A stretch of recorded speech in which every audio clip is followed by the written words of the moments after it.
नमस्कार। आज के इस वीडियो में देखेंगे निवेश फलन क्या होता है। इसको विनियोग फलन भी बोला जाता है। इसे इंग्लिश में दी इन्वेस्टमेंट फंक्शन बोलते हैं। ये बहुत ही अच्छा टॉपिक है। एग्जाम्स में ये कई बार पूछा जाता है। ठीक है, आइए समझते हैं। देखिए, सबसे पहले समझिए निवेश या विनियोग क्या होता है। पूंजीगत वस्तुओं पर जो हम एक्सपेंस करते हैं, व्यय करते हैं, यानी जो पूंजीगत वस्तुएं होती है जैसे मशीन हो गया या बिल्डिंग हो गया, ठीक है, इनको जब खरीदते हैं, इनमें जब हम इन्वेस्ट करते हैं तो इसी को निवेश या फिर विनियोग कहा जाता है। ये बात आपको समझ में आ गई कि पूंजीगत वस्तुओं पर जो व्यय होता है उसको विनियोग या फिर निवेश कहते हैं। अब समझिए, अर्थव्यवस्था में जो आय होती है उसको या तो हम कंज्यूम कर लेते हैं यानी कंजम्पशन में यूज़ करते हैं, ठीक है, पहली बात, या फिर हम उसका इन्वेस्टमेंट कर देते हैं यानी कहीं निवेश कर देते हैं। दो में से एक काम करते हैं, या तो हम कंज्यूम कर लेते हैं किसी भी गुड्स को खरीद करके, या हम उसको इन्वेस्ट करते हैं जैसे मशीनरी में या बिल्डिंग में या और भी कोई भी चीज़ में।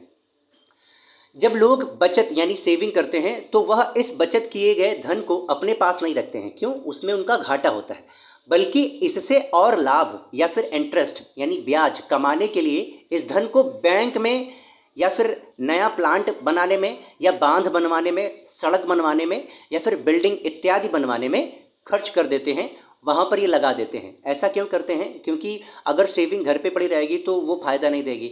अगर इन सब चीज़ों में लगा देंगे तो अल्टीमेटली उनको लाभ और भी मिलेगा। ठीक है, अतः यह कहा जा सकता है कि अंत में आय या तो बचत में या विनियोग में परिवर्तित हो जाती है। तो जो आपकी सेविंग होती है अंत में, या तो आप जो आपकी आय होती है या तो आप उसको क्या कर देते हैं, सेविंग कर लेते हैं, या फिर इन्वेस्टमेंट उससे कर देते हैं, कहीं इन्वेस्ट कर देते हैं। दो चीज़ों में परिवर्तित हो जाती है। ये बात आपको समझ में आई होगी। इसीलिए इसका एक फॉर्मूला होता है जिसको ये शो करके दिखाया जाता है, y is equal to C plus S equal to C plus आई।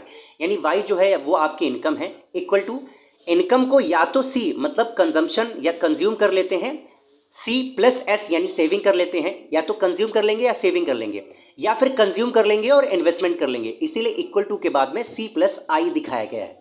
ये बात आपको क्लियर हुई होगी। ठीक है, अब देखिए, निवेश के दो प्रकार होते हैं। जो हमारा विनियोग होता है वो तो दो तरीके का होता है। पहला होता है इंड्यूस्ड इन्वेस्टमेंट। इन दोनों पे वीडियो बना चुके हैं, सर्च करेंगे हमारा टॉपिक मिल जाएगी, हमारी वीडियो मिल जाएगी। ठीक है, तो इसको बोलते हैं प्रेरित निवेश। देखिए, प्रेरित निवेश क्या होता है, ये आपकी आय पर निर्भर नहीं करता है।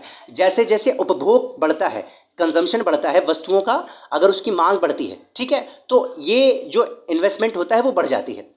जब आय बढ़ती है तो व्यक्ति जो है वो उपभोग के लिए वस्तुओं एवं सेवाओं की मांग करता है और इसकी पूर्ति के लिए ये निवेश किया जाता है। इसको प्रेरित निवेश कहते हैं। जैसे प्राइवेट निवेश कोई करे, फोर्ड या फिर टाटा में निवेश कर दे, गाड़ियां बनवाने लगे। ठीक है, सार्वजनिक निवेश जैसे कि अस्पताल में या फिर स्कूल बनवा दिया, कॉलेज बनवा दिया, विश्वविद्यालय बना दिया क्योंकि इसकी डिमांड बढ़ रही है। ठीक है, नहर बनवा दिया, सड़क बनवा दिया, विद्युत परियोजनाएं बनवा दिया, तो ये प्रेरित निवेश होता है। दूसरा होता है स्वायत्त निवेश यानी ऑटोनोमस इन्वेस्टमेंट।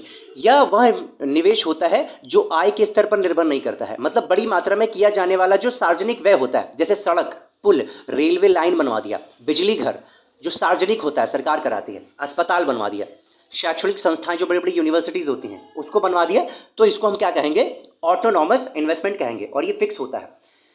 आप ग्राफ में देख पा रहे होंगे, वाई एक्सिस पर इन्वेस्टमेंट है और नीचे एक्स एक्सिस पर इनकम है। जो ऑटोनॉमस है वो फिक्स होता है, वो डिमांड बढ़े या ना बढ़े, आय बढ़े या ना बढ़े, आपको ये करना ही होता है, ये सरकार करती है। और जो इंड्यूस्ड मेथड होता है, जो इंड्यूस्ड इन्वेस्टमेंट होता है, वो देखिए जो लाइन जा रही है वो ऊपर की तरफ जा रही है, यानी जैसे जैसे कंजम्पशन बढ़ेगा, लोग डिमांड बढ़ाएंगे, इंड्यूस्ड जो इन्वेस्टमेंट होता है वो बढ़ती चली जाएगी। ये चीज़ आपको क्लियर हुई होगी। ठीक है, तो आई होप आपको पता चला होगा कि विनियोग फलन क्या होता है, दी इन्वेस्टमेंट फंक्शन क्या है।